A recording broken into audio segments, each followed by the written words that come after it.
សុរិនដីគេភូមិស្រែដូនតាប្រវត្តិសៅដាខ្លោចផ្សាពេកក្រៃជីដូនស្លាប់ទៅត្រូវគេប្រឡ័យភៀសខ្លួនផាត់ភ័យចូលដល់ដីខ្មែរខ្លួនជាកូនច្បងបងប្អូនច្រើនគ្នា7អង្គាវេទនាមលេះទេជីវភាពសែនក្ររបៅធ្វើស្រែមិនបានរៀនទេស្រែជាជីវិត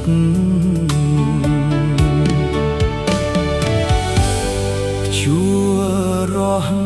កោះដីក្របីប្រឹងអូ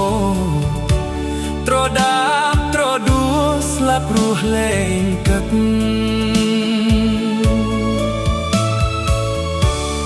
ខំប្រឹងពុះពីចេញចិញ្ចឹមជីវិតការធ្វើស្ទះចិត្តដងហាញចេញចូលបាត់ជើងទទេរិះរេទៅឆ្ងាយខំដើរយំកាយផ្លាត់ជើងដេកដួលពុករកថ្នាំថែទាំបានស្រួលរអាក់រអួលទៅព្រួយខ្សិនខ្សៃ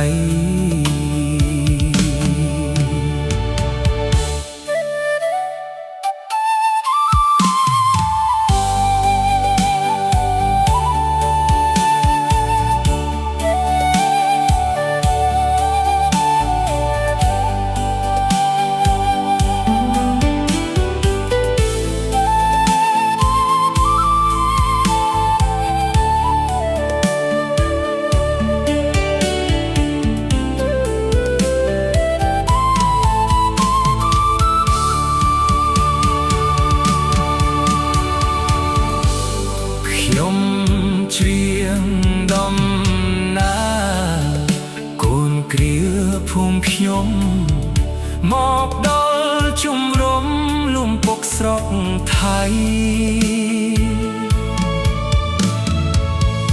ទៅដល់សេងផលអា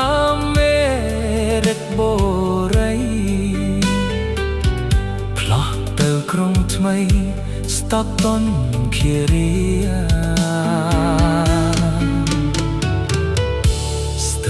កូឡុំប៊ីយ៉ាជាស៊ូគីយ៉ាឡៃបងបានជួបស្រីជាប់ចិត្តស្នេហាក្រុងវ៉ានគូវើយើងជឿចិត្តគ្នា